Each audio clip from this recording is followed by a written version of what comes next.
अस्सलाम वालेकुम my dear students. उम्मीद करता हूँ कि आप सब खैरियत से होंगे। तो बच्चों, आज हम फर्स्ट ईयर की बुक फार्माकोग्नोसिस स्टार्ट करने जा रहे हैं। तो इसमें सबसे पहले इसका जो हम चैप्टर नंबर 1 देखेंगे कि जो जिसमें सिर्फ और सिर्फ अपना फार्माकोग्नोसी का सिर्फ इंट्रोडक्शन बताया गया है कि फार्माकोग्नोसी का मतलब क्या होता है और अपना इसका स्कोप ऑफ फार्माकोग्नोसी क्या होता है। तो सबसे पहले जस्ट हम देखेंगे कि फार्माकोग्नोसी का मतलब क्या होता है।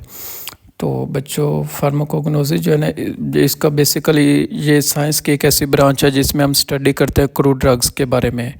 अब लफ्ज़ ड्रग, आपको पता है ड्रग से मुराद होता है मेडिसिन या दवाइयाँ या कोई भी ऐसा केमिकल जिसके अंदर किसी बीमारी को ठीक करने की, ट्रीट करने की सलाहियत मौजूद होती है, उसको हम ड्रग कहते हैं। जबकि यहाँ पर बच्चों एक्स्ट्रा वर्ड जो ऐड किया गया वो है जी क्रूड ड्रग्स। अब यहाँ पे बच्चों आपको पता होना चाहिए कि लफ्ज़ क्रूड का क्या मतलब होता है। तो क्रूड से मतलब होता है दवाई की कोई ऐसी भी शक्ल या मेडिसिन की ऐसी जो ना खालिस हालत में या इम्प्योर फॉर्म में हो, उसको हम क्रूड कहते हैं। जैसे कि बच्चों, सिंपल से एग्जांपल हम ऐसे ले लेते कि अगर मैं आपसे कहूँ कि अपना जो एक प्लांट है, इसमें प्लांट के जो पत्ते हैं, इन पत्तों के अंदर अल्कलाइड्स पाए जाते हैं या इन पत्तर के अंदर कुछ खास किस्म के केमिकल्स पाए जाते हैं।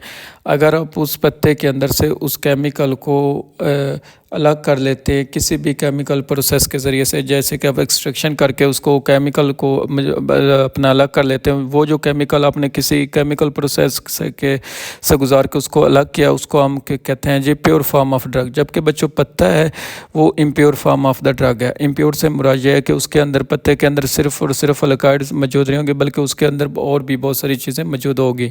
तो कोई भी ऐसी ड्रग जिसको किसी भी केमिकल प्रोसेस से ना गुजारा हो, बल्कि कुदरती तौर पर जिस फॉर्म में पाई जाती हैं, अगर उस फॉर्म में ही आप उसको इस्तेमाल करेंगे तो उसको हम बच्चों क्रूड ड्रग्स कहते हैं। जैसे कि आप किसी पौधे का पत्ता इस्तेमाल कर सकते हो, उसका फूल इस्तेमाल कर सकते हैं, उसका बीज इस्तेमाल कर सकते हो, उसकी जड़ इस्तेमाल कर सकते हैं।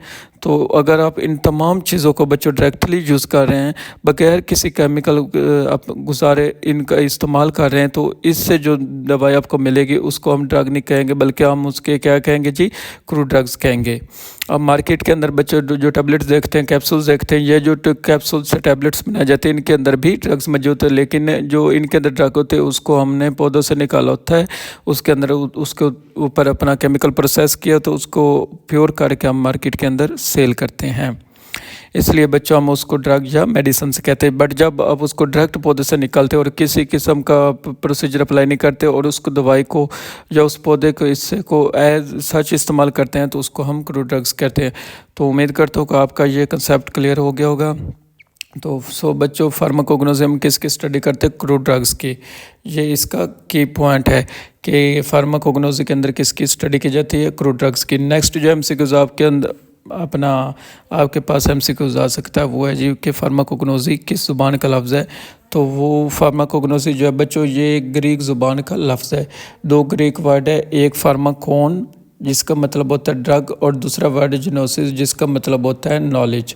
सो जब हम ड्रग की स्टडी करते हैं बच्चों, ड्रग के बारे में नॉलेज हासिल करते हैं, तो उसको हम फार्माकोग्नोसी कहते हैं। नेक्स्ट एमसीक्यूज बच्चों आपके पास आ सकते हैं कि जे फार्माकोग्नोसी के टर्म सबसे पहले किसने पेश करी, वो किसने पेश करते हो, तो उसको जो फर्स्ट टाइम यूज़ किया गया था ना बच्चों, वो 1811 में एक फिजिशियन था। फिजिशियन कौन होता है? जो डॉक्टर होता है, एमबीबीएस होता है, श्मिटेड। और 1815 में एक और पंसा था जिसका नाम था सैडलर। तो सबसे पहले बच्चों आप याद रखेंगे कि अपना 1811 में जो सेडमिट है उसने अपना इसकी टर्म दी थी कि फार्माकोग्नोसी क्या होती है। और उसके बाद 1815 में सैडलर नाम एक साइंटिस्ट था जिसने हमें फार्माकोग्नोसी से इंट्रोड्यूस करवाया। तो उसने बताया कि हमें पौधों से बहुत सारे ऐसे केमिकल्स होते हैं जिनको हम हासिल कर सकते हैं और उनको अपनी मेडिसिन के तौर पर इस्तेमाल कर सकते हैं। फिर बच्चों हम क्या करते हैं जी, फार्माकोग्नोसी में स्टडी करते हैं। अब वो कह रहा है कि जी फार्माकोग्नोसी पढ़ते हैं तो क्रूड ड्रग्स की क्या क्या चीज़ों को स्टडी करते हैं। हम तो ये बात करें कि हम फार्माकोग्नोसी के अंदर स्टडी करते हैं क्रूड ड्रग्स की। तो क्रूड ड्रग्स की अब क्या क्या खसूसियात देखते हैं। तो हम ये देखते हैं कि बच्चों जो क्रूड ड्रग्स उनकी फ़िज़िकल, बायोकेमिकल और बायोलॉजिकल प्रॉपर्टीज़ क्या है। फिज़िकल से मुराद होता है ज़ाहिरी शक्ल सूरत, कि आप जो भी ड्रग हासिल कर रहे हैं पौधे से वो दिखने में कैसी, जो यानी कि वो पौधे की पत्ते की शक्ल में, या पौधे के बीज की शक्ल में, या पौधे की जड़ की शक्ल में है, या उसके फ्लावर की शक्ल में, या उसकी रूट्स की शक्ल में, मतलब कि किस शक्ल में, या उसकी ज़ाहिरी शक्ल सूरत क्या है, तो उसको हम क्या कहते हैं जी, ड्रग की फ़िज़िकल प्रॉपर्टी। ठीक हो गया बच्चों।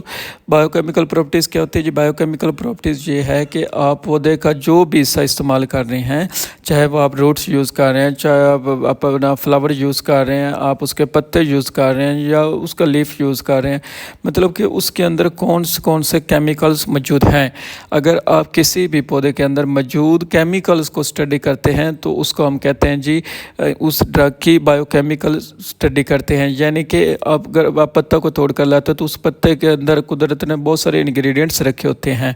उसके अंदर अल्कलाइड्स भी हो सकते हैं, उसके अंदर अपना ग्लाइकोसाइड्स भी हो सकते हैं, उसके अंदर वोलेटाइल ऑयल भी हो सकते हैं, उसके फिक्स्ड ऑयल भी हो सकते हैं। तो बच्चों हमने ये देखना है कि उसके अंदर कौन कौन से केमिकल्स मौजूद हैं। जब हम केमिकल को स्टडी करते हैं तो उसको हम बायोकेमिकल स्टडी कहते हैं।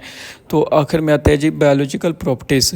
बायो का मतलब होता है बच्चों लाइफ, और लॉजी मीन होता है स्टडी।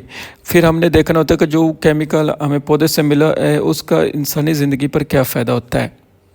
यानी कि अगर इस केमिकल को किसी भी जानवर की बॉडी के अंदर अपना इस्तेमाल करेंगे तो उसके जानदार की जो बॉडी है उसको क्या फ़ायदा होगा, किस बीमारी के इलाज के लिए ये केमिकल इस्तेमाल किया जा सकता है। तो इन 3 चीज़ों की जब हम स्टडी करते हैं तो इसको हम फार्माकोग्नोसी कहते हैं। इसके साथ साथ बच्चों ये जो केमिकल्स हैं ये बॉडी में क्या क्या जाकर काम करके ये क्या किस बीमारी के लिए काम करेंगे, तो इन तमाम चीज़ों को हम स्टडी करते हैं, तो इनको हम फार्माकोग्नोसी कहते हैं। तो बच्चों मेन डेफिनेशन फार्माकोग्नोसी की ये है कि अगर आप ये है कि ये अगर आप अपनी तरफ से भी को लिखेंगे तो वो भी आपकी मतलब कि ना आपकी करेक्ट साबित होगी, लेकिन मेन यही है आप कोशिश करें कि आप यही डेफिनेशन लिखें।